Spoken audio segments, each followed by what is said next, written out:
नमस्कार, मी डॉक्टर संजीवनी. आषाढी एकादशीच्या तुम्हा सर्वांना खूप खूप शुभेच्छा.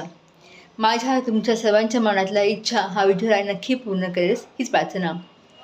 एकादशी म्हणजे दुःखी काशी असं म्हणतात.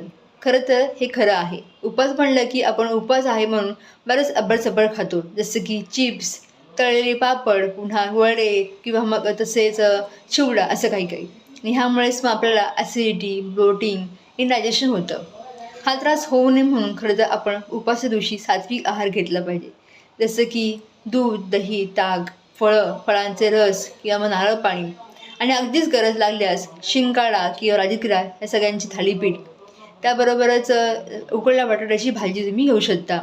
असा आहार जर तुम्ही ठेवलास तर तुम्हाला त्रास होणार नाही.